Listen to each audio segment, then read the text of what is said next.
Hello, hello, hello, hello. Today I'm talking with Aino Corry. We talked about doing a PhD when she was young and foolish, the differences between the Danish and the Swedish languages, and traveling before cell phones. I'm Ivanul from Who's Agile. My pronouns are he and him. Welcome to my channel. You see a lot of agilists around me on this screen. If you want to hear me interviewing, please click that subscribe button because these are the people that I've invited so far. If you think I'm missing people, let me know in the comments. And that like button, well, if you liked today's interview, don't forget to click it. Hello, hello everyone, and hello with me I have Aino. Is that how I should pronounce your name? Aino's fine.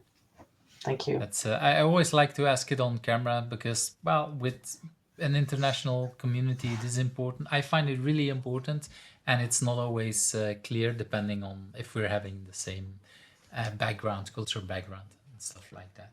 Yeah. And talking about background, what I want to show is that I'm actually in Ghent in Belgium, and you're in Denmark in Yes. Tranbjerg. Aarhus, if I'm Yeah, in Aarhus, south of Aarhus. Yeah. So, well, the goal is not to show the exact location, No. not to help out stalkers, of course, but that's a little bit the idea. And in Yeah, Belgium, it's well, 13 minutes after 8. What's the time on your side? exactly the same in Denmark. Exactly the same, because this is how time zones work. If we're going up, then it's almost the same. If we're going left or right, then it changes a little bit. So welcome, Aino. And before we jump into the questions, I would like you to introduce yourself a little bit, because I know it's at the same time awkward to do it, but it's less awkward than if I start to find stuff and say stuff that you might disagree on. So what True. do you want people to know about you, the few people that don't know you? Yes, well, I am Danish. I live in Denmark with my family. I have a PhD in computer science that I don't use anymore. It was about how to develop programming languages and how design patterns influence that. But I rarely talk about that anymore. I have been very much focused on working agile and helping people work more in agile ways in the past 15 years. And I've written a book about my favorite subject, which is all the mistakes I've made with anti patterns. And you can see sort of the I think up there you can see the book Mhm. cover of my book. Avoid my mistakes. So I guess that's my claim to fame. And anti-patterns, mostly on retrospective, I think. Right? Yes, it is. It is focused on retrospectives, but of course, these anti-patterns occur in all kinds of meetings, in all Oh kinds yeah. of communications. I use them also. I'm also teaching how to teach computer science at the university that I used to teach computer science at, Mm. and I'm also using these anti-patterns there to try to make everybody talk, not just the people who want to talk all the time, but also the people who find it a little bit difficult to say something. Is that then an anti-pattern to make people talk that don't want to talk, or? Well, no, that's an interesting discussion. No, to me, the anti pattern is to allow the people who want to talk all the time to talk all the time, Mhm. and to not help the people who do not want to talk be part of the conversation. And but it's very complicated, right? Because there are so many reasons why people don't want to talk, and if it's because there's no psychological safety, then forcing them to talk will make the problem even worse, right? Exactly. But if they feel like what they say is not interesting or not important, then helping them communicate it, even by writing it on a post-it note and allowing them to see that other people actually find their input interesting, can help the problem.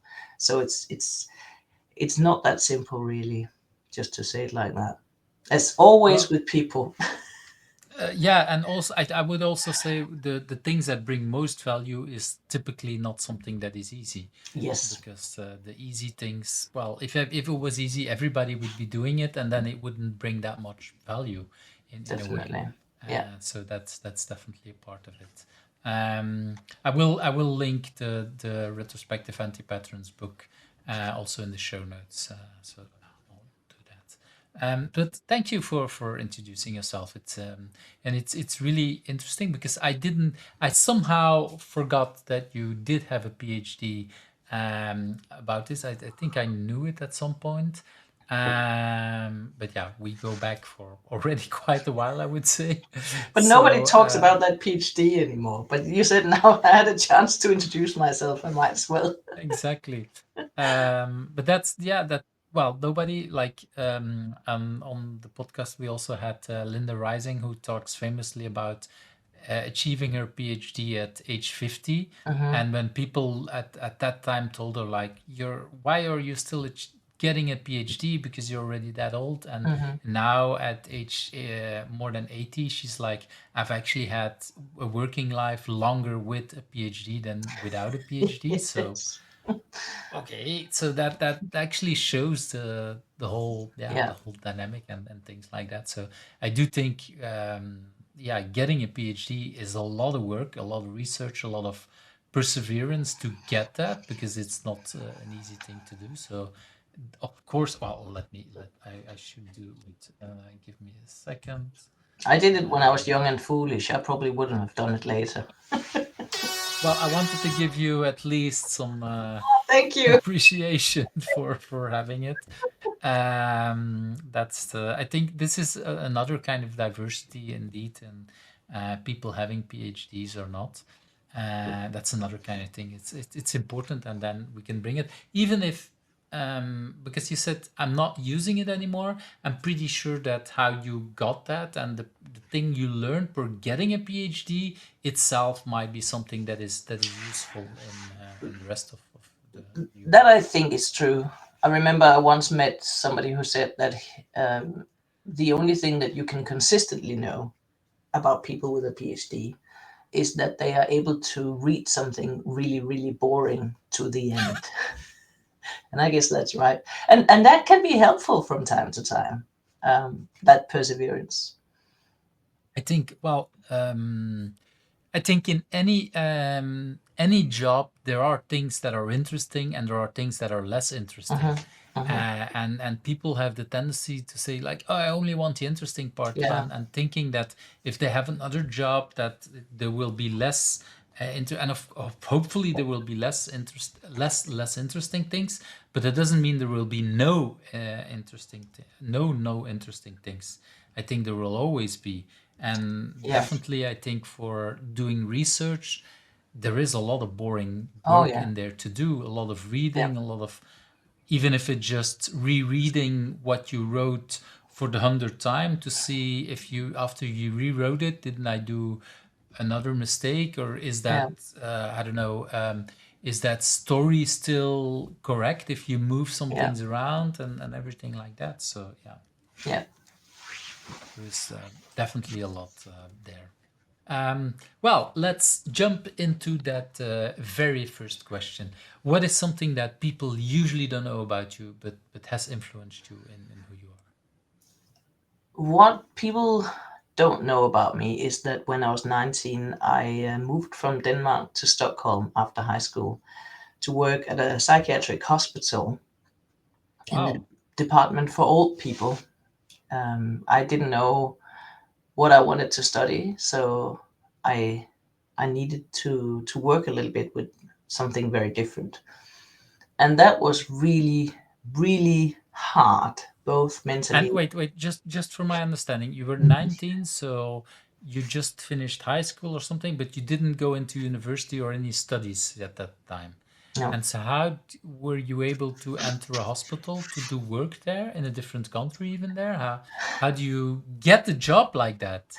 Well, it comes down to my incredible luck. I'm born on a Sunday and I have been incredibly lucky my whole life. So, what I really wanted to do originally was that I wanted to be a school teacher for primary and secondary school, teaching mathematics and sex education because I thought that wasn't done well in my school. So, I wanted Wait, to, that's a very strange combination. yes, So, wow, okay. but I'm even both more two intrigued. things that interested me a lot, and I thought that they weren't like taught well at school. So I So wanted, both the mathematical part and the sexual education were not given in a correct way. Wow, okay. yeah, I thought I could change the world with that, or at least one school maybe. So I needed to start studying to become a teacher, but unfortunately, I spent my high school years, because I just moved away from home, partying and having fun and reading books. So I had a very bad high school education. My grades were bad, so I couldn't immediately enter the school teacher study. But one of the ways to Ah, get, so there was a limit yeah, in Denmark for if you want to go, you need to at least have this hmm level of thing. Wow, hmm okay. yeah, and I didn't have that. So I needed to do something else. And one of the things that could get me extra points was to work, but extra points would be to work abroad. Hmm. So I went to the I don't know what that's called in English. The place that you go, the office to get work, like unemployment office or something like that. I Mhm. just went there one day. I think it was a Monday morning or something. After I finished high school, I went there completely without having checked anything. And I said, I need to get a job, preferably in a different country, as quick as possible. And they said, "Oh, you're in luck. There's actually somebody here just having interviews with young people, hiring people to work at a psychiatric hospital in Stockholm Like in a few literally weeks." on the same day in the same hour. Yes, Talking about luck. Wow. exactly. Yeah. So I sat down, waited for maybe 20 minutes. I went in there and I said that I'm interested. I don't know anything about taking care of people, but I would like to start. And And you were interested just because you wanted to have a job? yes, You would have said yes to anything yes, or more or less anything? more or Right. less Okay. anything. Yes. Mhm. Wow. I was interested solely because it was a job abroad, which would give me the points to get into the education. So And it was via an official channel, yeah, which meant that it was some kind of, well, this is kind of a stamp on quality on a real job. It's not yeah, some yeah. It wasn't. stranger who tell you in a No, cafe like, no. okay, I need some person. Yeah, because Go to that Sweden and have a wonderful life. I'll tell you exactly what to that. do when you show up. Yeah, Yeah. no, it wasn't supposed to be like that, but it ended up being quite an adventure actually after all, because And you were wait, I'm trying to backtrack a little bit. You were already living on your own, so mm, that meant you had to organize your own in getting there and paying for the trip and everything. Like, okay, yeah, um, wow, at all at the age 19. That's yeah, I had to takes a borrow lot of some courage and a had to lot of borrow some money for the train ticket to Stockholm. So wow. I went home, and then after about a week, I got a letter, like a real letter, like we used to have. In a week, you should show up in Stockholm at 7 o'clock in the morning at this address, and there'll be somewhere for you to live at the hospital. And I thought, great. I wasn't So you just needed to get a probably train arrive the ticket. night Yeah. before and have some kind of place to stay overnight for one night, and then No, it no, I was could just, just they said, just show up at the ah. hospital and you But have if you, somewhere to yeah, stay but there. if you have to arrive at 7 in the morning, Yeah, is well, they that said possible? I didn't read the small print. So I bought a ticket, and I think it was 14 hours by train from where I lived in Aarhus to Stockholm. Mm. So I would arrive pretty late in the evening, I think 10 in the evening or something like that. So I said goodbye to my family at the train station, and I sat in the train for 14 hours without a cell phone, mind you, Hmm. because we didn't have cell phones Exactly. then. I just had my books with me.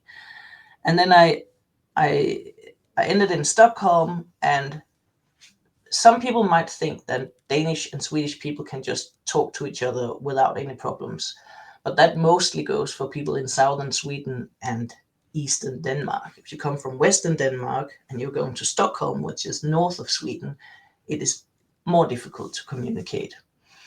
So I went into a taxi and I tried to tell the taxi driver where I was going, and he didn't quite understand what I was saying. But eventually we got there, and he just dropped me off. I had just enough money for the taxi, dropped me off, and I was standing complete pitch darkness, 11 o'clock in the evening, in front of something that looked like Dracula's castle, and the taxi drove away.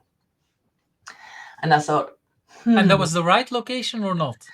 I think well, it was.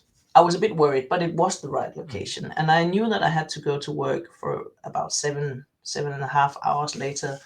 And the and it was the hospital, but it was locked. All the doors were locked. Everything was dark. So I started shouting. I saw light in one of the windows. I started shouting, and there was somebody working, some nurses working at the top floor. They came down, they let me in, and I said, I'm supposed to work here. I have to be at this part of the hospital tomorrow morning. And they let me in. They couldn't find anything about me in the papers. Apparently, the one who hired me forgot to put me in the papers. So there was Wow. nowhere for me to live, and they didn't really have room for me where I was supposed to So work. not even that night, but even the weeks after. Well, that's what they said that evening, but they said, Mhm. if you just, we'll find you somewhere to sleep, and then tomorrow morning you just show up at 7 here, where we are right now, and then we'll figure out what you do. Okay, so the place where they could find for me to sleep was a closed down, closed apartment at the old part of the psychiatric hospital. So this was where Strindberg, the famous Swedish author, had been kept when he was at the psychiatric hospital, August Strindberg. Wow. And the lock was on the outside of the door, and the light switch was on the outside of the door, and there were bars in front of the windows. And I didn't have an alarm clock, and I didn't have a phone, and it was so scary that it took me a while to fall asleep. And then of course I was too late the next morning, and I got scolded, and it was really hard. But So I, but were you able to even get out of it then in the evening, in the morning? How did yeah, that they work? hadn't locked it. It was Ah, just okay. that I Okay. couldn't lock it from the inside, but they Right. hadn't locked Okay. it. And I couldn't turn on the light until I went outside. So, but it was Sweden and it Wow. was summer, so it was very light all through the night almost.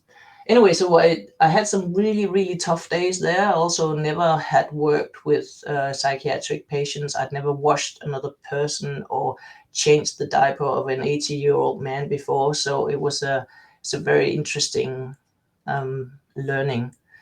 And then I decided that I wanted to study mathematics at the university, because I thought, if I always Back wanted to in do back that, in but Denmark, or yeah, but I always wanted to do that, but I thought I wasn't smart enough. And then I thought, if I could do this, I can do anything. So instead of becoming a school teacher, I had decided to study mathematics. So at that's, university. yeah, Wow, that's but changed the it's trajectory quite a bit. yeah, that's it's incredible because it's yeah, they wow, that must have been such an experience that first night, and of It course I guess was, also the first weeks. yes. And I want to throw, because you talked about people not being able to communicate easily, or you're not be able to communicate with people in the taxi and stuff like that. But the person with who you did the interview back in Denmark, was He that was in was, English, I guess, or how no, was that? but he was a Swede who could speak Danish, Mm. or at least speak Danish-ish enough for me to understand. And then when I first And got you into, thought that everybody would be able to do that? yes, I thought that was what it would be like. And the first ones, the people who let me in, the nurses who let me in, asked me if I wanted, uh, vil du ha en smørgås? And in Danish that sounds like, do you want a buttered goose? And I thought, that sounds disgusting. I was so hungry. Apparently it's just an open sandwich, but I didn't know at the time. So I should have said So yes. That was a terrible day. you could have still said yes and then decide not to eat or I whatever. was Yeah, I was that's very picky eater at the time. I would rather well. starve. But if you go to another country, that's probably with the other things that they eat and other culture things. That's probably not that easy to be a picky eater, right? No, I So. stopped being a picky eater, but Um, I hadn't really been and abroad. so you stayed there for a year, is that it, or how long did Half a you year. did you do? Half Half a a year, year. yeah. And then you decided, I go back. You probably had some money by that time, and then you said now it's okay to actually, and you, I guess, because you said before you were a partier, I guess you learned hard work, because if you Yeah. work in a country where you don't speak the language, you have to do stuff that you never done, I guess you quickly learn some working attitudes. Oh, I did. I did. And they had a high the economy was very good in Sweden at the time. So they had a lot of foreign workers like from Denmark and Finland and Norway that worked like people like me in the jobs that the Swedish people didn't want and didn't need because they had a lot of money. So we just worked like 60, 70 hours a week. There were no regulations for how long we worked, and there were no regulations for how hard we worked. And they didn't have any like cranes for lifting the handicapped people out of the bed. So because I was so strong, I was one of the people who lifted people in and out of bed. So I guess I'm glad it was only half a year, because otherwise I would have probably been a bit worn And down. so, well, yeah, that's a little bit what I want to ask you, because okay, you're at 19, you have probably kind of the top of your strength. Yeah. You're a strong woman at that time. But this, for example, was your back hurt in a way after half a year? No, Not you're at just all. really I just young got really enough to. strong. So you didn't need to go to the gym in the evening because you had your all I your had enough exercise. activities. Yeah. Yeah, yeah, that's indeed what. So part of the question is how did that influence you in who you are? Could you say something about that? Well, it influenced me in the sense that I think I had lived a very sort of unreflected, not very challenging life up until then. And Mhm. it really made me see that I have strength, and it made me a lot more brave because I could So see, not well, just you're now talking not just about the physical strength, but yeah, also the but mental the strength. mental strength that I could see, okay, so actually all these things and the different situations I was in from time to time at the hospital, I I could deal with all of this. So I guess I got out of there thinking I can do anything I want. Wow, So that wasn't too bad.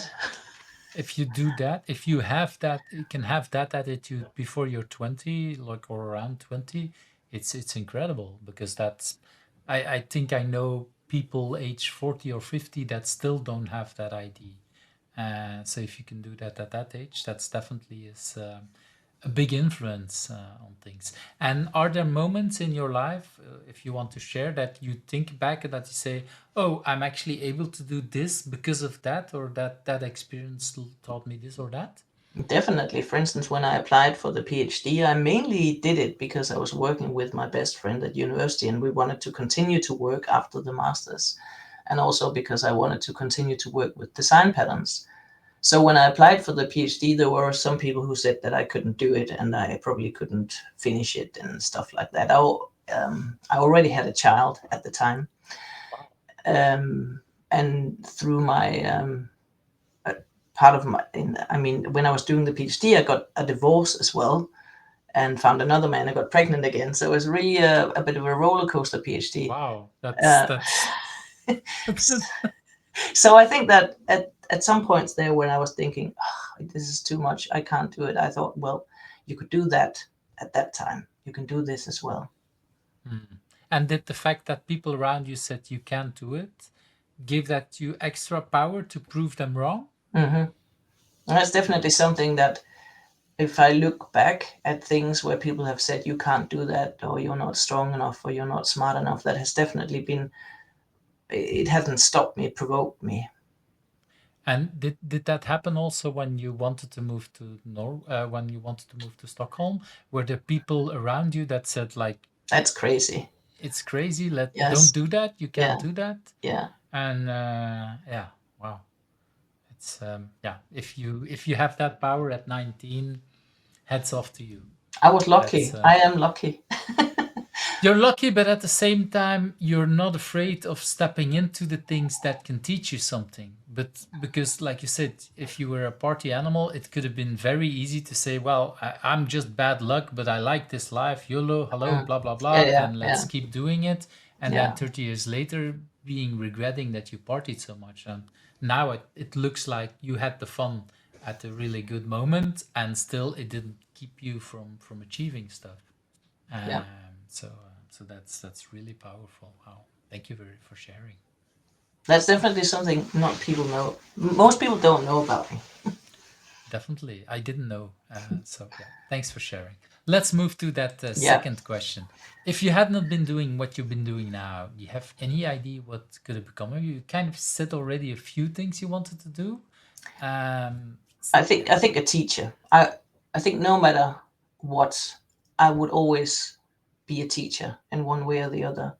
As I said now, which in many ways you are today yes, already. still, I mean, I'm sometimes actually teaching at the university, sometimes doing training at companies, but also just when I'm an agile coach. And it's not like teaching as a school teacher. To me, teaching is more like mentoring other people's learning, trying to figure out Mm. what you know, what you need, what's the next step, like a coach, really, right? Hmm. So some sort of teaching it would definitely have been. And if I look back at my career, it it has always been teaching one way or the other. Hmm. And I want to go back a little bit to what you said earlier on. You were talking about mathematics and talking about sexual education. Mathematics, I think many people can that go into IT can relate to that. What triggered you for the other part, if you want to share? What, because that's a very atypical kind of thing. At the same time, I do recognize what you say. The way sexual education was in my school years, it was like almost non-existing. It's more like, oh, be very careful not to get Mhm, pregnant, not to get ill, and that's it. mhm. Exactly, and that's what I was irritated about. And I actually just had a discussion earlier today with the young people in my house, i.e., some of my children. Um, that the reason that what I wanted really to change in the sex education was, instead of just focusing on how to avoid getting diseases and getting pregnant, it was actually like Me Too and consent that I wanted to teach. Mhm. It was it was what people need to learn in order to feel good together. And I think that young people, at least some places at that time, needed that education. Yeah, I think definitely yeah, there is, but I think over the years that still is like very gradually that people talk about consent. Mm, And I think it's something we need to learn our children from very young age. yeah. Yeah, I still remember a game I played with my children. Like, I would tickle them, and when they say stop, okay, I stop, and they could do the same thing. But at the same time, it's stop is stop, and Mm, it was sometimes hard for little children. It's like, no, you can continue. No, you said stop, so that means mm. I need to stop. If you want more, you need to actually ask, Yes. to in a kind of playful way teach them about consent that had nothing to do with Yeah. sexuality. Same thing like, oh, you don't want to give a kiss to auntie or whatever, that You don't means have no, you to. don't have Yeah. to do. Yeah. And it's, yeah, this is for me really important about, and it comes back to what you said earlier on retrospective. The people that don't want to talk, we're not going to force them, because it's the exact same thing. It's the Mm, consent of, do you want to? I can yeah. create the environment to make you want to do more, and that you feel comfortable to say yes to any of these topics that we just discussed. But that's yeah, Mm. definitely. So in that sense, even that part, the consent part, you're doing in a way in your current work. True. Yes. Trying to find out what are people's personal boundaries, Hmm. and not that I want to push their boundaries, but as you say, how can I create a situation where it's okay for you to share your sentiment or your idea, or when I'm teaching at the university, to share what you think the result of this program is without feeling bad about it if it's not correct. Hmm. And also, one of the things that I'm really, really, really trying to teach when I'm teaching the teachers how to teach is that there are unfortunately a lot of students that go to university, in a sense, expecting never to have to ask questions, never to say the Hmm. wrong answer. And I try to say, you look like the whole reason why you are studying is because you need to learn this. If you already knew this, if you could already answer all the questions, if you didn't have any questions yourself, you wouldn't need to go here. So this is what is expected from you. But But that, unfortunately, it's a thing that people are afraid of.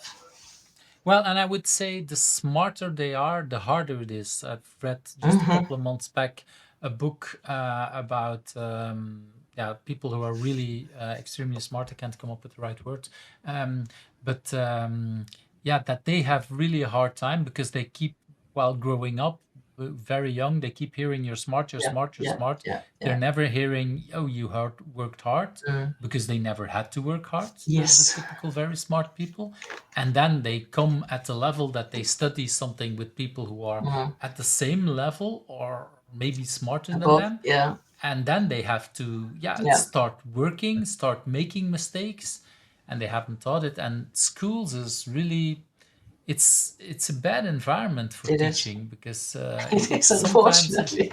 Yeah. yeah, but it somehow at many schools it's like something is right or wrong, Hmm. and in well, when I was growing up, sometimes it was a teacher who's there and I'm the authority, and you cannot even question what I'm saying, and you, yeah, it's, you just need to reproduce what I'm saying, and Yeah. that for me is not that much learning. That's True.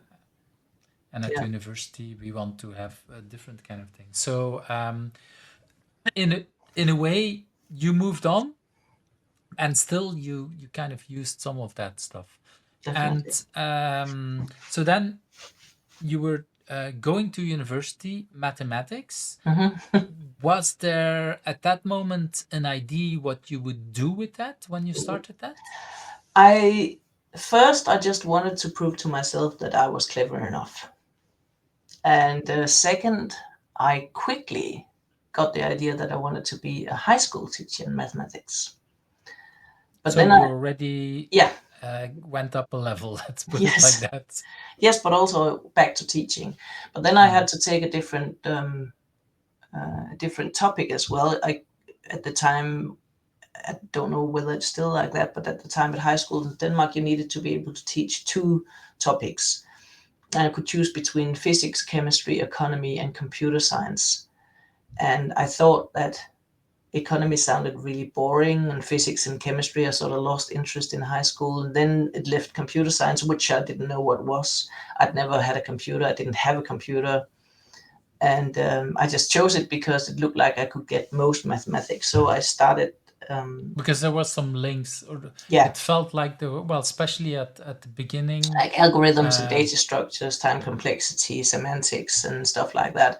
It tasted a bit like mathematics to me.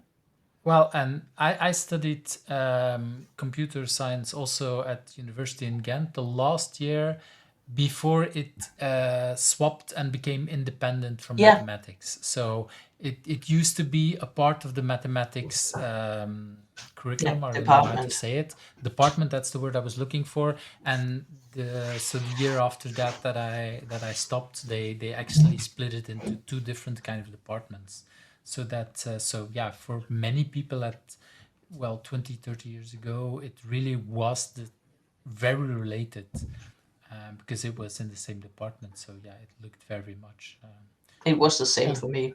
It was yeah, part of the mathematics department. although I can imagine that economic, now that I know more, there's probably a lot of mathematics also in economics, also in physics and whatever, but it's a different kind of way. Yeah, it is. It's It's more a, statistics and more applied in a different way. so, Yeah. so yeah, that's really is already multiple trajectories of what Yes. you could have become, and at the Yes. same time they're all connected. Yes. There is some, There's so a there red is some thread. links, Yeah. exactly, there is a red thread between all of them. So really interesting to learn that. So thanks for sharing that. Let's move to that third question. What is you at this moment your biggest challenge, and why is it a good thing to you? And of course the biggest challenge that you want to share openly on the internet. Yeah. Yeah. Thank you for reminding me about that. I think my biggest challenge always have been that I don't find communications with human beings very easy. I find Hence the on patterns and focusing on programming and the hence tools all and that understanding intellectually how to do that and what do people actually mean when they say that. So But still, you were in the beginning thinking about becoming a teacher, which is mostly working with human beings. And let's be honest, Yes. children at an age that are not that easy to deal with. No, I wasn't really thinking that through. I wasn't. I was very young, and I And hadn't. naive. Yeah, naive. I hadn't thought it through. I think, and I also think actually it took me a while to understand how difficult it was for me. Mm. That it was more difficult for me than it was for others. And then when I started actually acknowledging that I had an issue with understanding what people actually meant when they said something, I started studying body language. I started studying a little bit of psychology. I started studying a little bit about communication patterns and stuff like that. So I learned intellectually how to communicate with people, but I still find it very, very tiring. Mm. Yeah, I can imagine that's, and I think, well, I think many of us, we sometimes run into that, and well, I really like how you said it, that like you first needed to understand your own difficulty, because Mm. somehow it's very easy, um, to point it to other people and think like, okay, it's their problem. I recently had a conversation with someone who said like, um, they had a very similar thing. I had a trouble communicating with people, and this was a very very smart person, and he thought that that problem was just because they were all more stupid, until that person joined, what is it, the foundation, or the, I don't know, something with only, where only smart people are allowed, and there that person realized like, I have the same communication problem, so now it's not because they're dumb, it's because somehow I There's a need to problem. learn Yeah, exactly, I need to learn more communication patterns and stuff yeah. like that. So could you tell, if you want to share, something about how was that for you to discover that you needed things to work on your own, or that there is actually, yeah, is there something that triggered that knowledge, or that discovery? Well, I have some like different incidents, and I don't really remember when they were. But one of the things was when I suddenly realized that when a woman says to another woman, "What a nice dress you have," or "What nice earrings you have," or something like that, they don't really care about the dress and the earrings. They just want to tell you that they like you. And that took me, like, I was pretty old before I got that one. I mean, sometimes, of course, they do like it, but it's an expression There of is something. there's multiple Multiple messages that can be layers, yeah, given, yeah, yeah. exactly. And Wow. also, I once I had somebody in my family with whom I had really hard time communicating about really mundane, everyday things. And I suddenly realized that she was communicating in a whole different way than I was. She was communicating with feelings, and I was communicating with data. So the Mm. more I was communicating with data, the more I would make her sad and angry, because she was actually communicating with her feelings. Every time she said something, she wanted to convey a feeling. When I said something, I wanted to convey data. So And you were talking basically different languages. It's yeah, like you spoke Danish and she spoke Spanish, or whatever, yes. something like that. So that was one of the things when it suddenly occurred to me that that was what happened. I was like a light bulb, and I thought, okay. So what I have to do now is when she says something, I have to think about what feeling is she trying to tell me, and what feeling is she trying to create in me. And then maybe I don't need the data to be correct. Like I was always correcting the data, or like this, no, it's not 3 kilometers, it's 5 kilometers and stuff like that. But apparently that made And her she was sad. saying it's not that far away, Exactly. and yeah, Yes, okay, yes, something like and you were that. like, no, it's further away, and so like, oh, what are you? Did you ever discuss this at the meta level with this person? No, Like, hey, no, I realized that you no. talked this, and that you just learned it for yourself, and you changed your way of communicating with that person. Yeah, I think that with some people I might want to go on the meta level, but You have to choose your battles, right? Yeah, and I can imagine, but it was just like, yeah, Yeah, I it can would be imagine that. interesting with some Hmm. people, and I Hmm. do use that feelings and data with other people when they find it difficult to communicate with somebody, where they're like baffled. Why did they say that? Why did they, Hmm. like, what made them think that? And then so that makes And I sense to can me. and I can imagine with a family member where typically we kind of share the same culture Mm, because there is, well, a lot mm, of family kind of culture yeah. in a way that it might feel like I should be able to do that. Why Yes. is that misunderstanding? And Yeah. okay, so wow, and that's really interesting to learn that. And that's not just about yourself, but it's really about your style and the different style of the other person. And Um, that's basically another thing that goes through everything that I do with mentoring, coaching, and teaching is that we shouldn't we shouldn't think other people are stupid. We mm, should understand how they communicate and how they think. I mean, obviously, people have different types of intelligences and different levels of intelligences, but often when you think that somebody's stupid, it's mostly just a communication problem, or you're understanding things from different levels. yeah, the Jim McCarthy from the core protocols calls that we shouldn't turn the Bozo flip on people, Mm, or the Bozo bit, or something like that. Let's say very quickly when something is different, we sometimes think, okay, this is a moron, yeah, an idiot, or yeah. This is whatever, an idiot. I don't want to listen and to that. Yeah, exactly, and we stop thinking about, okay, and where everybody has strange things, and it doesn't mean that they're stupid or whatever.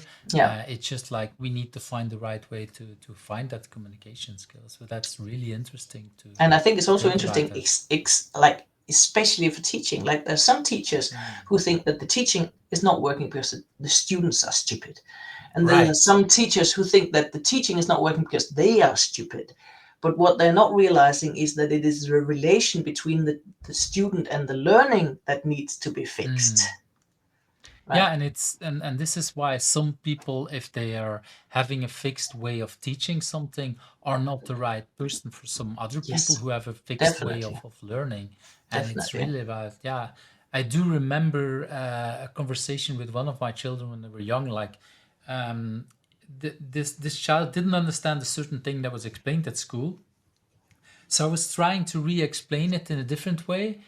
And then he was mad at me, but my teacher explains it Yeah. different. Yeah, but your teacher explains it in a way you don't understand. Yes. So So me stupid.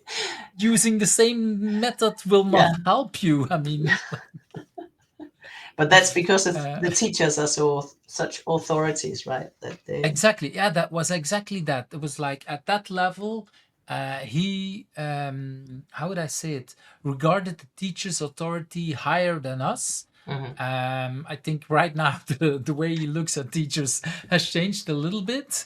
He knows they're no longer gods. I'm not sure Yeah, what the relationship is with what we're saying. Um, but yeah, there is, I think, a lot learned already there. yeah. Really wonderful. And also what you, I kind of think you already explained why it was a good thing for you, because you learned to adapt your Yes. teaching style, your Mm. communication style in many different ways. So really fantastic. Let's move to that next question, because I feel in everything, and I this is why I'm so happy with the order of these questions, because I feel with many people same thing as here. I feel a lot of drive, a lot of passion. That teaching and that thing, Yes. it's already there. Yeah. It's always, I would say, it's always there when I talk to you. Um, do you know where that passion or that drive is coming from? Because especially you talked about earlier being a, well, I would say what I said earlier, a party animal. So maybe there was a lot of passion in other things, but not in learning and other things. Yeah. Um, what triggered that passion? That's a good question. I've always been very passionate about learning. Myself, I've always been extremely curious. I always wanted to learn, why is that? Why is that? Why is that? Almost a nauseum. Some people can think it's I'm too curious. And when I see that curiosity in other people and they want to understand, I really love that. That really drives me. when there's something that they don't understand or they don't see the point, and then suddenly they see the point, and you can almost see that light bulb going Hmm. on in their heads. That really drives me. And it can be like programming with a design pattern, or it could be explaining some some interesting parts of a retrospective, why that works as well as it works. It's like anything I think is interesting. So it's not really about exaggerating maybe a little bit, but it's not so much about what you're teaching, but it's more about the effect it has Mhm. on changing and Yes, having the light bulbs going up in someone's eyes and say, and then you kind of feel like, okay, yeah, I did have yes, an effect on people. yes, That's yeah, and I can, well, it's I would say it's almost addictive, that feeling, yes. if It you is, it is. if you yeah, because I recognize that. I Yeah. definitely, when I'm trying to work with people, and sometimes it takes a very long time, Oh yeah. sometimes it instantly, it really, it's hard to predict that. But once you see someone grabbing onto Getting something, it. Yeah, it's wonderful, huh? That's yeah. Gives a lot of energy, I think. but still, you, at some point you needed to discover that, because you say, I always learned I wanted to become a teacher. Was there, when you were young, already something that you noticed, that when you explained to friends or something like that, that there was something Yeah, about that? I was teaching my friends mathematics already in primary and secondary school. Not So you were, didn't have good grades, but actually I did you in did have a primary and good secondary understand. school. I did in All primary and right. secondary school. Before I started partying, my grades were brilliant. But then I went to Mhm. high school, and yeah, But were you still able to explain stuff to people yes, without maybe, yeah, yes, exactly. And yes, I think that is maybe something, again, something that teachers don't always see. They see yeah, the results, that mm, score, but they don't see how much work you put into. If you have, well, if I don't know, 70% or something, but you didn't do anything, that actually is much better than somebody who has maybe 80 but studied for weeks and months and just was copying whatever that was taught. yeah, And that is something that I think a lot of schools and teachers fail to see sometimes, yeah. because they don't know how much time you invested in it, of No, course. but I always liked explaining things to people and And trying to find they did. I, of analogies. course, if you want to go to another school, it doesn't matter that your teachers know that your scores are not high enough, Mm, and then yeah, yeah, exactly. right. If they would have interviewed you, or you would had a chance, maybe that. But anyway, at the same time, even though your grades were high earlier on in life, with the partying they were lower, and at some point it also, if I heard it correctly, kind of turned your own idea on how smart you are, turned it down, or Mm. because you saw, just you looked at the grades, and you didn't realize that there is a correlation between not studying and doing that. No, I didn't feel very bright, but then I started studying mathematics and then computer science, and then I could see that I could use my brain, and that Mm. was a very fulfilling feeling. I think that I could use it to understand even very difficult things. It worked out. The brain the brain was useful. The brain was useful. I Yes. like that quote. The brain was useful. Okay, let's move to another part, which kind of logically falls of that. What do you consider your biggest achievement? And what I've noticed in this podcast when talking with this, basically, this is your moment to brag and to be really proud. So, is that easy for you as a person to brag and to be really proud about your achievements? Not at all. No, I am very Danish in that way. Hmm. We have that jantelov in Denmark that means that you're not supposed to feel better than other people and you're not supposed to Right. brag. And so bragging feels like, okay, Mm. and so when you started earlier on by saying, hey, I have a PhD, did that feel uncomfortable at the Very, moment that you were, all very. I right. feel like, oh no, who wants to know that? What a silly thing to say. But I'm trying to work with it. Yeah, and I think that my biggest achievement so far is my three wonderful children. because I put a lot of work and thought into those, and I think that they are all three of them not just very good at knowing what they want, but also very good at knowing what they don't want. And the thing Mm. about the boundaries, I think, is it's an important thing to have It, it inspired it them it to. it helps, but at the same time, knowing what you want is also an important part, of course.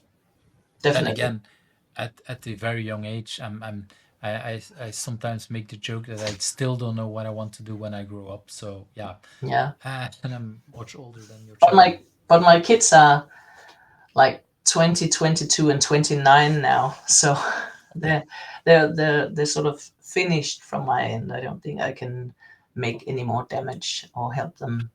I can support them, but you can well yeah and but then this is, I hope, also the moment that they start to realize that some of the things that you've done is not on purpose damaging or yeah, because you're yeah, whatever. yes, yes, and it's actually pretty nice.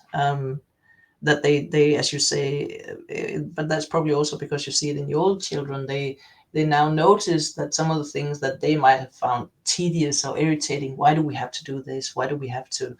But they can see now that there was actually a good thing. Like it was a good thing that they did that. That they had to do that. Yeah. Yeah, we're the mine are a little bit younger. The oldest one is 22 and the youngest 17, so there is still that gap, I would say.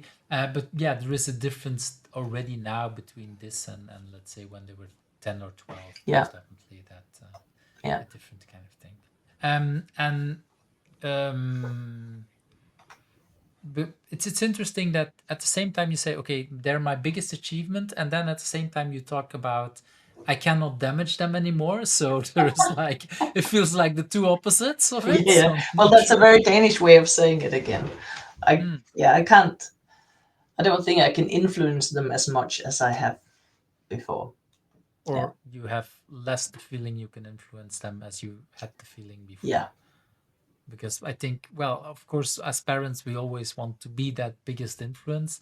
At the same time, they're like spending like 8 hours or whatever at school and with friends Mm. and whatever. Yeah. So we have limited time that we can influence them. Yeah. And in my case, these day and age, they go to their room, be on smart Yeah. Yeah. phones and computers all the time. So they're actually even more connected to the outside world than they're to me in a way. Um, And then they but move yeah, away from home, and you only see them once a week, and then it's very limited how much you can actually well, maybe indoctrinate then them. smartphone will help again because Yeah. Yeah. I've noticed that I actually have more connection with my mother now Ah. than Yeah. years and years ago in a way. Even though it's different, of course. I'm Yeah. not going to say it's the But same kind of. it's easier to have small, insignificant communications, which is actually really nice. I think with the Mm. smartphones. Yeah. Yeah, well, and I think in some ways it's well, it's a different kind of way of saying I love you in a Mm. way that like Yeah. I'm thinking about you, or Yes. what is it? This is what I'm Just doing right like now, or this is what I'm struggling with today, or did you see the exactly. first snow, or something like that? Yeah, Yeah. that's it's all kind of, again, then we're Mm. talking about different style of communication. Yeah. It's not so much about the message, but it's about what's behind that Mm. message and Exactly. what's there. And I And realize now how important that is. and probably when you were young, you were like, yeah, well, I've noticed that also when I was going for the first time away on holidays without my parents. Well, let's say the first kind of years that we had I wouldn't say a smartphone, but we had a phone. We didn't call when we arrived or No. whatever, because the years before we never were able to call, Yeah. and then we're able to call, and then it felt Forget like, about why it. is that important for my Yeah. parents? But now that I have children, You I do understand. understand Yeah. much better. Like, okay, it's, yeah, kind of way, and it's sometimes nice way. At the same time, I also noticed like what when my children are at the scouting camp, they're gone for like 10, 15 days, and they're disconnected because by definition they Mm. can't take a Mm. phone with them. And it's actually very good for both parties. Like, Yeah. okay, we don't know, and it's totally okay. We can't think about that. But I guess you Uh, also there are some adults there that will call you if there's a there are, problem, right? well, I realize now that they're not always adults because there's Uh-huh. like my two oldest have been leaders in the scouting, So they are and the adults. they are the adults, but at the same time they're not fully adult. No, no, no. And so, but yeah, I've noticed there that, and that's the thing. When my children were like, I don't know, 5, 6, yeah, the people with who they were the adults. But now that my children have the same age, it's like, yeah, No, I they see weren't really adult adults. behavior, and I really proud Yeah, at what they achieve at this kind of level. But at the same time, it's not a 30-year-old or a 40-year-old, no, or no. but at the same time, there were also teachers probably that had the same age that Yeah. we considered the adult in that relationship. That brings me back to when I moved to Stockholm at 19, because I promised my parents I would call when I arrived. But everything was so crazy that I actually completely forgot about it. And after 3 days, somebody found me and said, "Your father's on the phone and he really wants to talk to you." And he didn't hear from me the first evening, and he thought that's probably how it is the first evening, she's tired. But then he didn't hear from me the next evening, and then the third evening he decided to call the hospital. But Right. because the one who hired me forgot to put me in the system, nobody knew I was there. I mean, there were a few people who knew I was there, and I had started Hmm. working, but I wasn't anywhere in the writing, and there was no computer systems. So what he got told was, "We have never heard about your daughter. We don't know where she Oh is. God. She's definitely not coming to work at this hospital." So imagine Oh how God. how worried he was. So he just kept calling the hospital, different departments of the hospital, until he found somebody who had heard about me. So he was basically on the phone for a full day trying to find his daughter, And I just and you completely were forgot about my blissfully parents. unaware. When you're Hmm. 19, they're not that important. Well, and you were like you said, you were I still was trying to busy. struggle and busy Yeah, I trying was to busy. find Yes. right. So And I needed to find another place to live, and I didn't want to stay in the close department.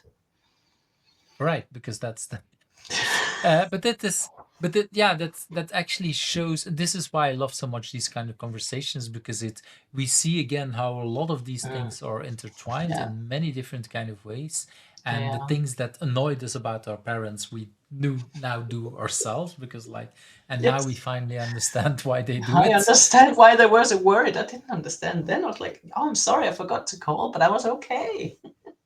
Well, yeah, that yeah. There's many stories that I have when I was 19 that are very Yeah, similar, yeah. where indeed I didn't think from their side. No, I thought from their side, but I didn't understand it. no. It's That's difficult to understand.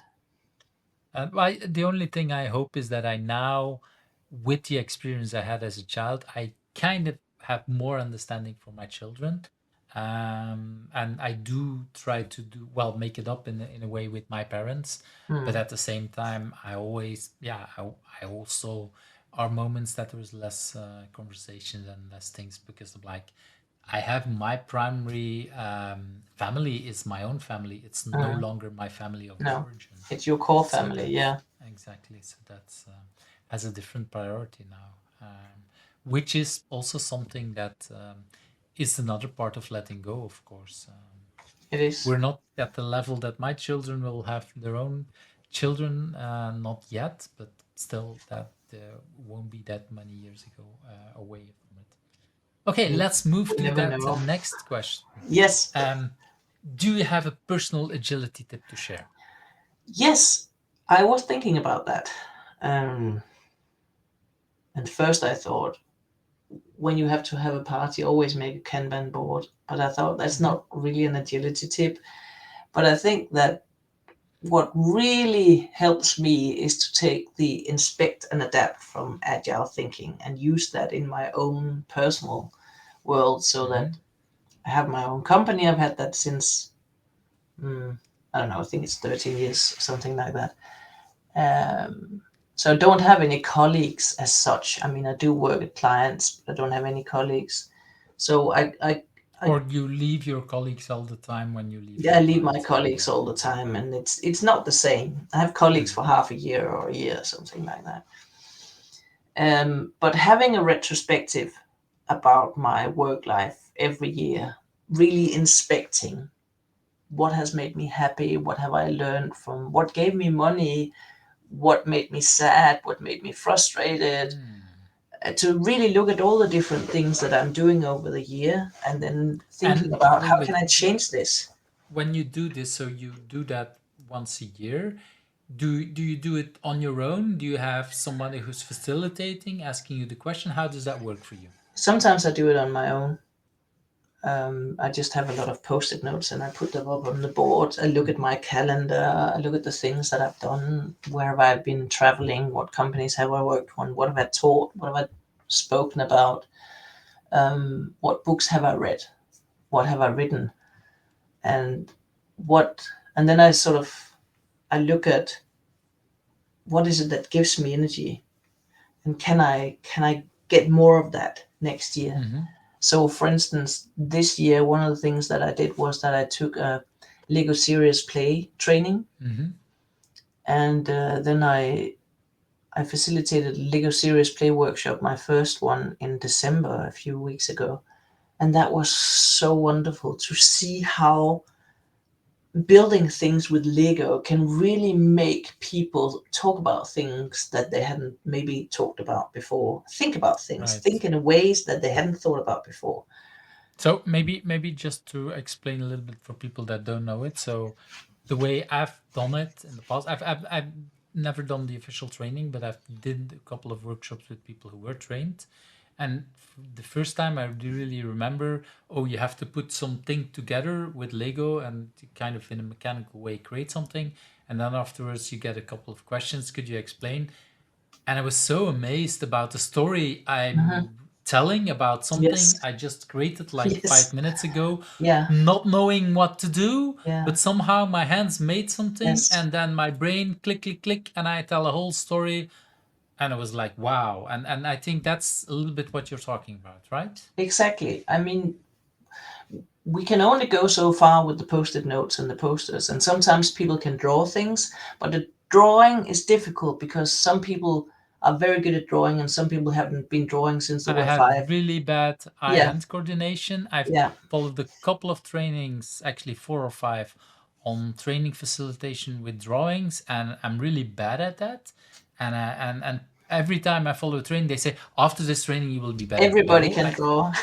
and it's like no, I have really Yes. bad eye-hand coordination. That's Yeah. not for it. And then Lego is, yeah, there is not much to No.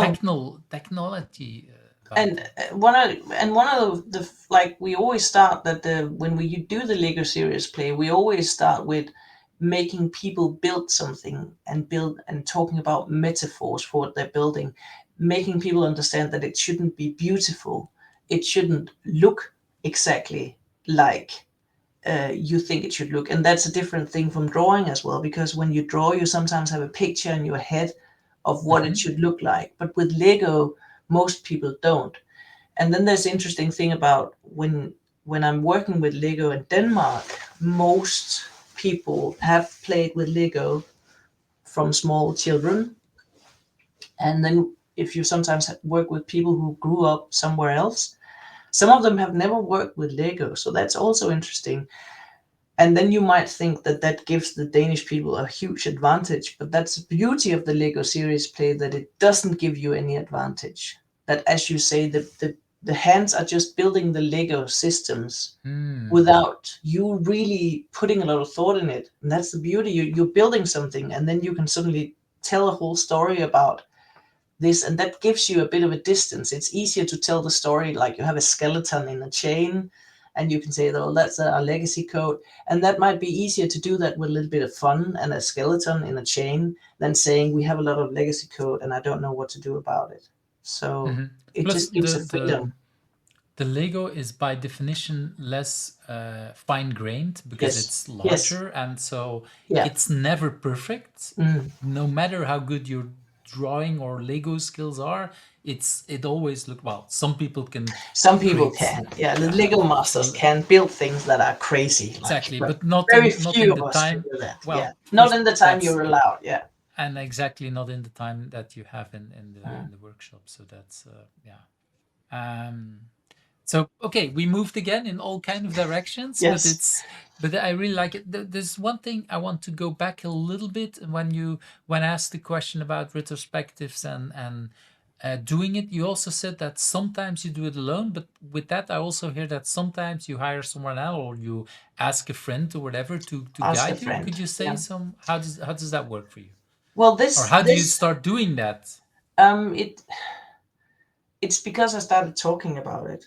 And then some of the people that I talk to, they say, "Oh, I'd like to do that as well." And then we actually help each other, just the two of So us. it's basically an hour for an hour. You help that person Hmm. doing it for her, and Hmm. she does it for you, Yeah, in a very similar kind of way, yeah, right? And then, right, that's really, yeah, I love that kind of collaboration because that's indeed a little bit what sole company owners yeah. can help each other, especially if both of you're trained in facilitation. Still, facilitating yourself is not always easy. We can No. sometimes do it, but it still is good to have someone else who's pushing it a little bit better, or no, not Hmm. better, different. Yeah. Because yeah, When I do it with somebody else, I get more challenging questions. yeah, like I said, no, we're not going to talk about that post-it note. I can easily convince myself about that. But then somebody says, right. "Why are you pushing that post-it note away? That's interesting. Could we take that back?" Oh yeah, I definitely recognize And in the that. pain lies the learning often, right? Exactly, but I really like it, and again, like hiring someone to do it just for you might sometimes feel very expensive, and why would I do it? But if you can both help out Mm, each other, that usually is yeah, helpful, and especially because, like you said, you don't have any colleagues, so it's kind of feels like today I have a little yeah, bit a colleague that is I'm not just doing well. The moment you do it for them, you kind of more in the facilitating role, but once someone is taking care of you, it feels, or at least to me, it feels more like okay, it's kind of feels like a yeah. colleague in a way, or there is more connection there, and And we that can I learn from really each like. other. We can get inspirations from each other. The experiments I want to make, maybe they want to make them as well, and vice versa. So I think it's And a win-win situation. does that mean also that you hold each other accountable, like in 6 months later, did you do something with that, or how does that work? Yeah, well, we've set aside some more. We're gonna meet again. That's what I Mm, normally do, and then we've taken pictures of the experiments that we want to do, or sometimes it's actual action points. We just need to do that, get that done. And I've already done one since I had my retrospective on the 29th, so I'm happy.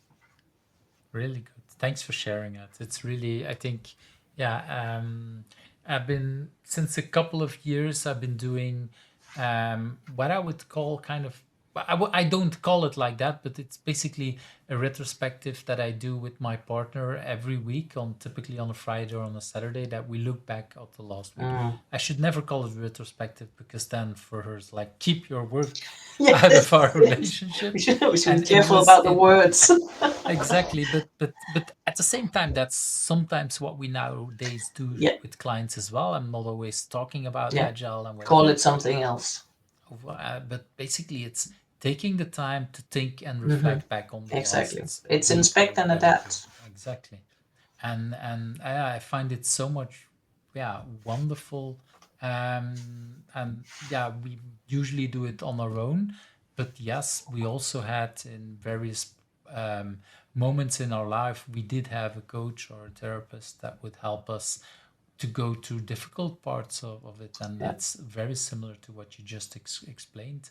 Yeah, asking the other questions, and yeah, in a partnership, it's, yeah, it's very tempting to then think, oh, it's the other person or whatever, and if Yes. it's a third facilitator, Yeah. it really helps to look They at, can oh no, wait, challenge like your they can challenge assumptions. them Yeah. exactly, and they can also put things into perspective, like it's not you or they, it's you together, Yeah. it's the partnership that has these kind of things, and these kind of, I really am since years really big fan of retrospectives on all kind of levels, Yeah. personal level, partnership, team, company, whatever, community, really helpful. So yeah, it's, I Me really too. understand your tip.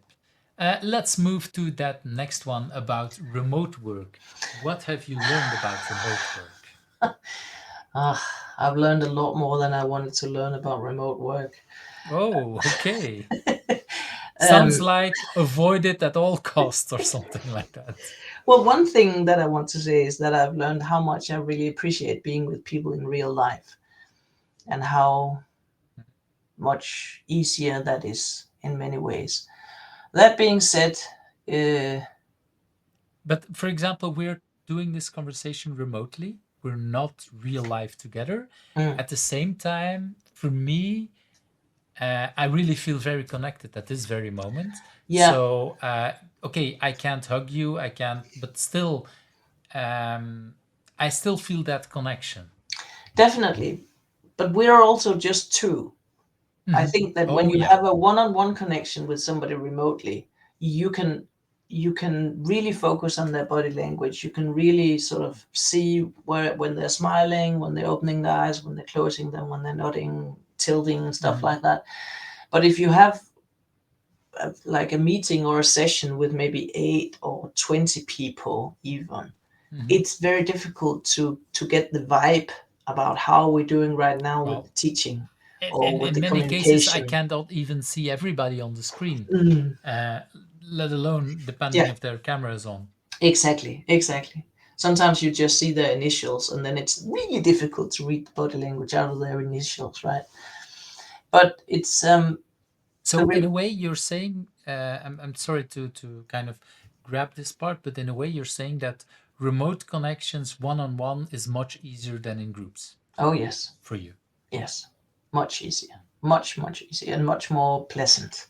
It feels like a conversation, but you can say like we are interrupting each other, just the two of us from time to time. We probably wouldn't do that in real life because we would have the little cues and there wouldn't be a delay. But already Or when it you're would be three, different because yeah, someone else wants to yeah, interrupt yeah. and then But kind of need already to with show. three Yeah. people, that makes it a lot harder when it comes to remote work. Um, Physically also, I think. I mean, physically, I just had today a conversation with how many did it- 4 people we were in the room, and there already I could see like, wait a minute, we really have to be a little bit more cautious about who to interrupt what. But yes, remote, that would have been at a whole different kind of level, yeah, because then you can't read, like you say, you can't read the body language at the same level. no, and you don't know what people are doing like on the other screen. That's also a thing. You don't know whether you actually have their focus or whether they're like just reading something else. Yeah, and I've noticed that for this conversation, for example, I'm sometimes taking notes on some of the Mm, things you say because I want to do. yeah. Yeah, it makes it easier afterwards in the post production part.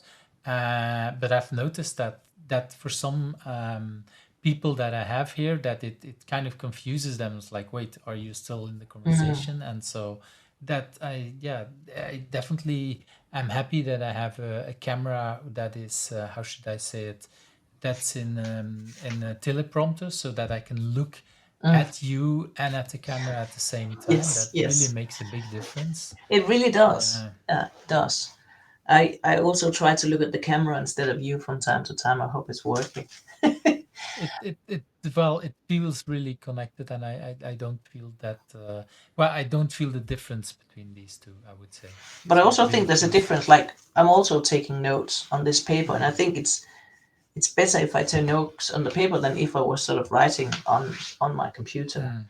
I think it takes less I focus well, my from computer us. is just down the screen, but I do, yeah, and um it's true. In the beginning, I was doing these conversations. I was taking a lot of post-its, but Mm, then I had take another half an hour to an hour to mm. edit the Yeah, notes again, and that makes then I would sense not do it. because you So need the that's text so that you can manipulate it for later. Yeah, exactly that's a where. difference. But it's true in the communications I have with clients, it's mainly post-it notes. Mm, I'm actually thinking about buying either Remarkable or yeah, an I'm thinking ink about scribble remarkable to. as well. So yeah, there is these kind of Yeah. things because then I can take notes and it looks like paper, but I have it Yes. digitally, so Yes. it's exactly the Yeah. same thing. I've thought about that. I might buy that for myself in my birthday present in April. Woohoo! So now we're going to a different part of life. Yeah. Uh, really wonderful. I really like how we moved also with the remote about different kind of parts on that. The Mm, hard part, the good mm. part. So there's a lot there. Maybe just to close that topic, was that did you start working remote during COVID, or was that already before? Did you Already when? before, I'd been facilitating retrospectives for a number of different companies, and some of them were only remote companies. And I had been facilitating a lot of online retrospectives. And I wrote a blog post that's on my website about how to facilitate online retrospectives long before COVID. And I Mhm. just I just used that a lot during COVID as well. And when COVID came and Denmark closed down, I lost 80% of what was in my calendar because most of what I did was in real life. Mhm. So I earned half the money that than I usually do for 2 years. But then I pivoted, and the only reason why I was able to make 50% of what I normally made was that I started helping people with the online meetings outside of Where you had IT. already, yeah, Yeah, and you had already experience with. yeah, because outside of IT, people were not used to online meetings. Right. So you were, yeah, so you had to look for new Mm, clientele, but at the same time you could reuse your yeah, skills. Uh, I'll definitely make a link to that blog post if we will after the call. We'll talk about it so that I can link it into the show yeah, notes if people are interested to that. Um, and talking about sharing things, what's a book that you want to talk about? What's a book that you have read that you think yes. people should also read? I really want to talk about this Stories That Stick by Kendra Hall. Hmm. And I bought it several years ago. And I think I bought it because when I'm when I'm giving presentations about something, I try to use storytelling. And Hmm. also saw one of Linda Rising's amazing talks about the stories we tell. And I really believe that when you are communicating about something, it's much easier for people to stay focused if you are telling it as a story. And then some people said that maybe you should learn actually how to tell stories with all the different aspects that goes into a story. And I really like that book. She's put it up like what different kinds of stories can you do as a company, like the value story to convince customers, the founder story to persuade investors and customers that your organization is worth investment, the purpose story to align and inspire your employees, and the customer story to share what your customers thinks about your stories, but also what are the components of a great story? How do you actually build a story? What's important to have in a story? So I think that again, learning And I, intellectually, yes. um, it kind of feels, it kind of brings me back to the conversation we had earlier about your family member that Mm, talked about feelings and you about data. Because in mm. stories, we do talk about data, but a lot less. We talk about, yeah, The the whole stories feelings, is yes, different than yes, data. Is yes. that related to you, or is that the book that teaches you this? I don't know. Well, it's part of it, but one of the things that I really took away from this is like the four components of a story is identifiable characters. That when you tell a story, people should be able to identify with the characters. It should either be them or somebody they know. And then it should have authentic emotion. Like it Mm, should be emotion that people believe that it's true, is or true could have happened. or could have happened. And then a significant moment, which is like the crux of the story, and then specific details to make it like believable, Hmm. right? I When like do. yeah, Yeah, go ahead. but I was just like when I was telling you the story about me going to Stockholm, it had all these elements. Right. I believed it. I hope you didn't make it up No, I because didn't. I didn't make it up. It was true. But it's. I mean, even yeah, even if a story is true, you can tell it in different ways. I could have just said exactly. I went to Yeah, but Stockholm and worked at a well, hospital. what I wanted to exactly, if you would have said that, it was like, oh, that's interesting, but the whole the whole details is really, it's Exactly. almost a thriller is maybe exaggerated, but I feel the emotions like it's Yes. a movie. Yes. It's Yes. basically I can see it every day. Well, I have a hard time seeing things in front of me, but basically I can realize how that story actually happened.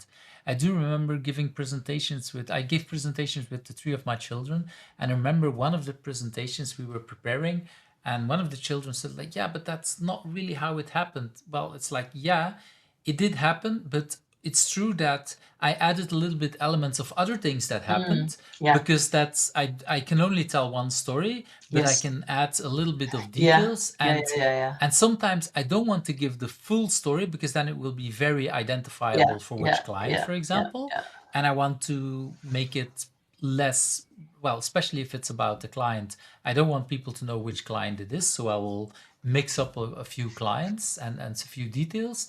But at the same time, it's part because the things that happen are true, they really happened, but maybe not all at the same company. Maybe Yeah.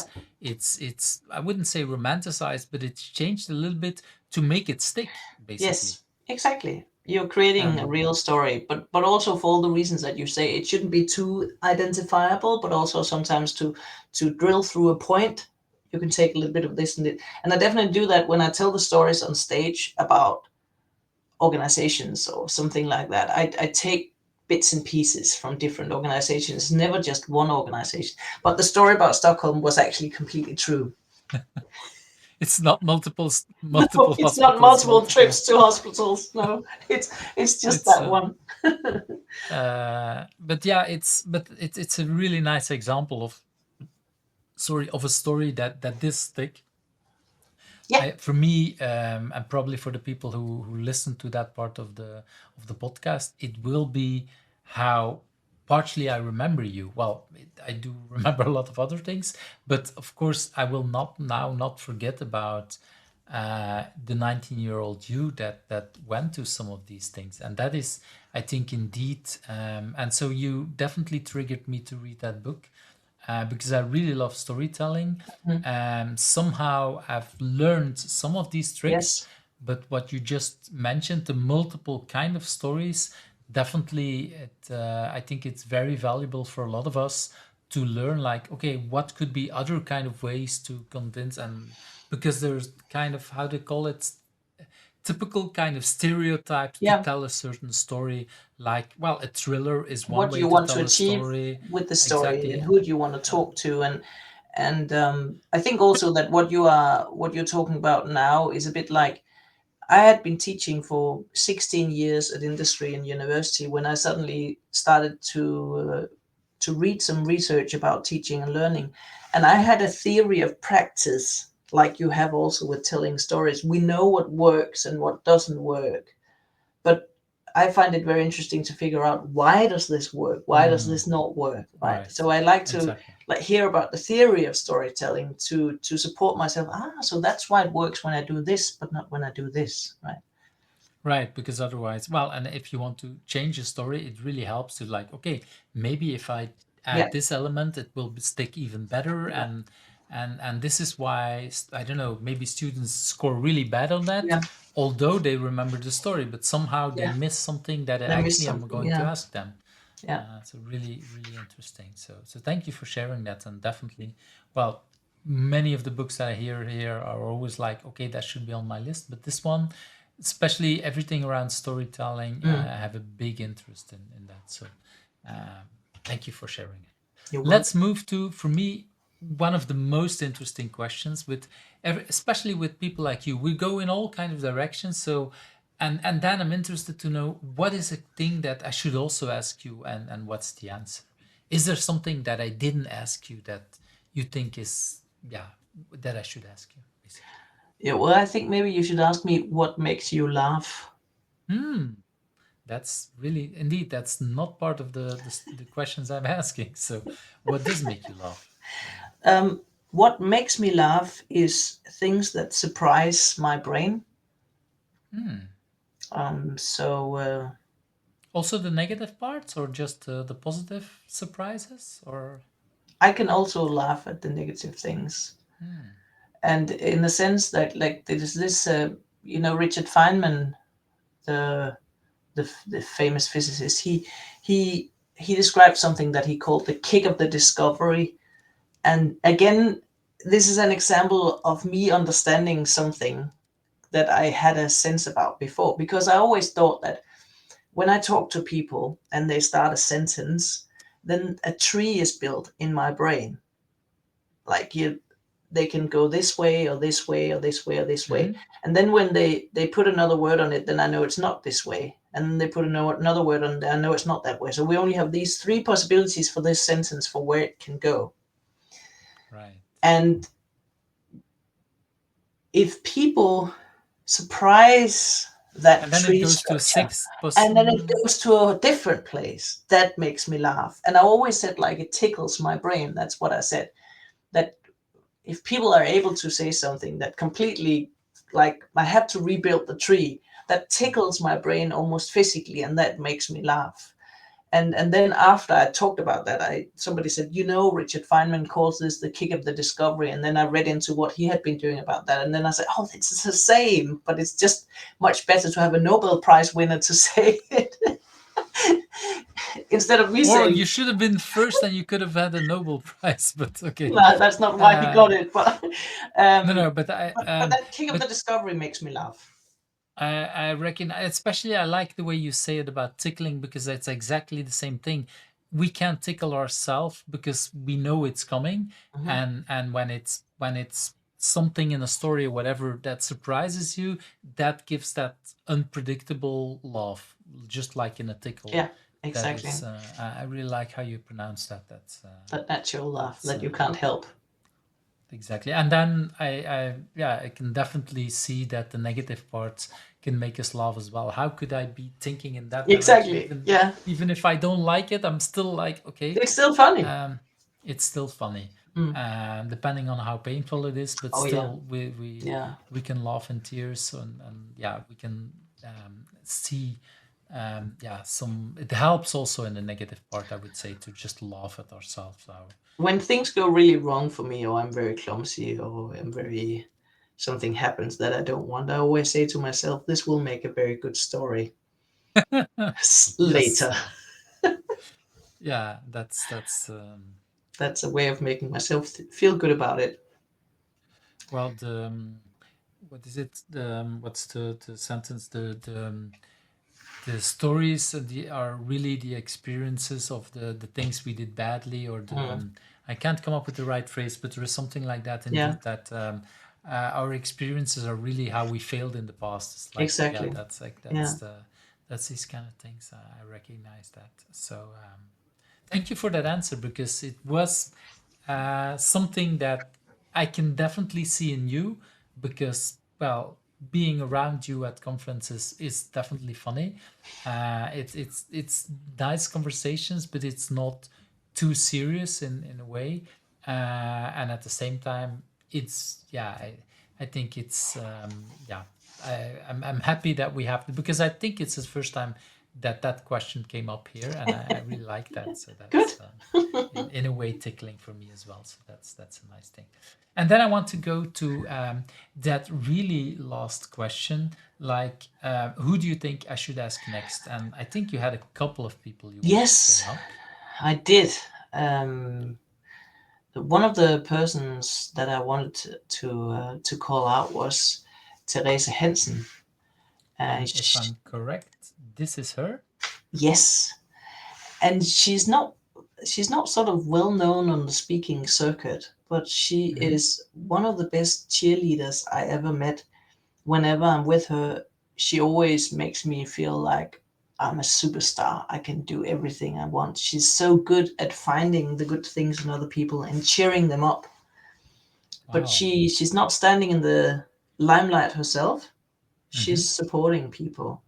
So I would just wanted to put her out in the limelight a bit.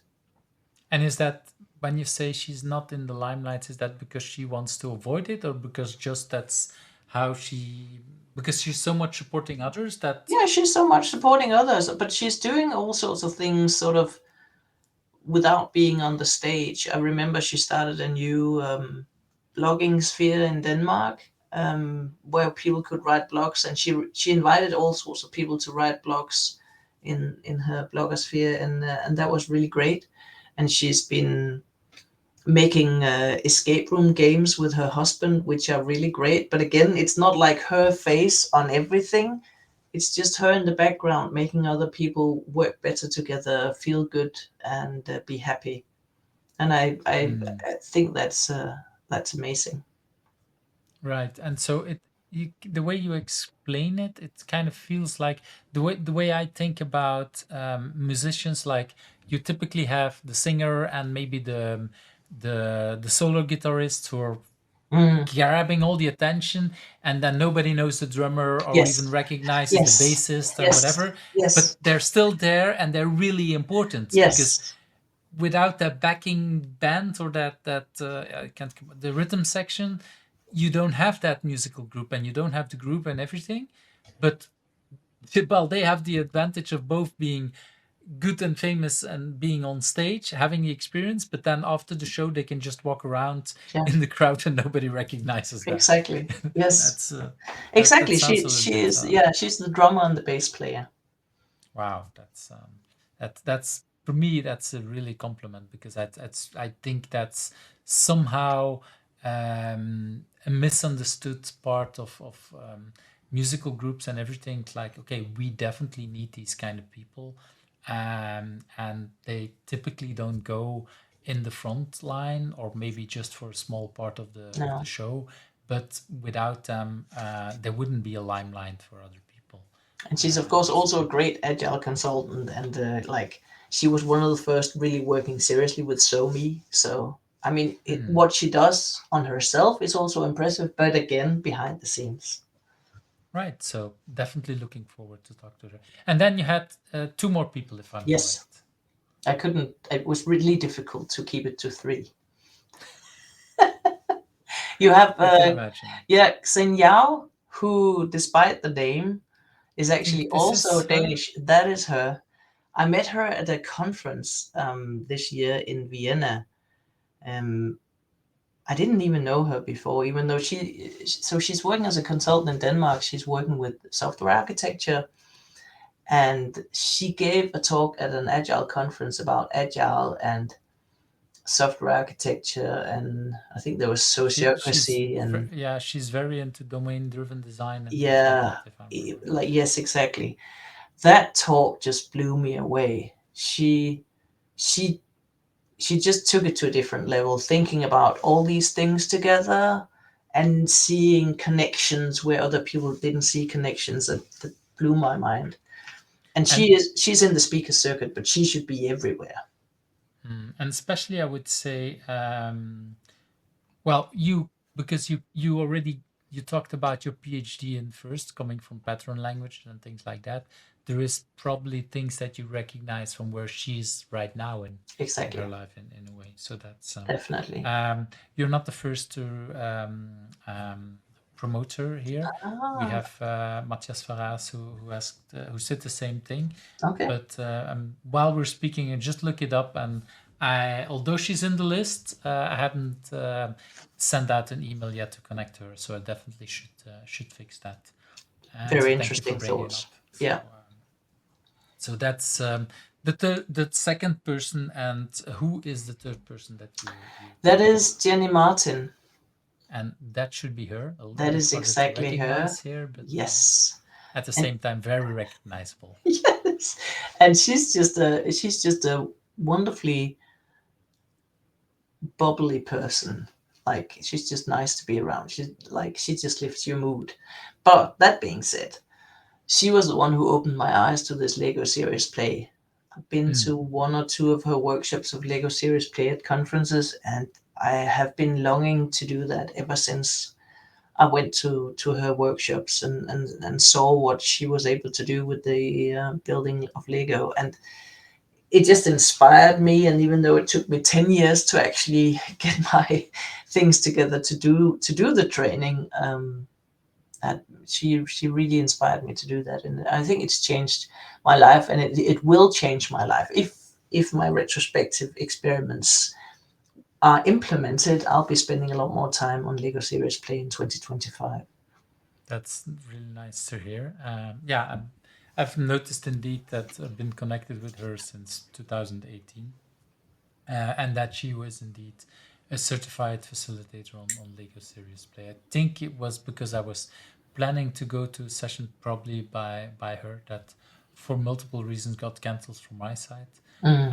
I don't remember the details anymore, but yeah, definitely a name that was on my list for a while. So just hoping for someone like you to invite her. So really happy to now have finally have that opportunity. So this is really wonderful.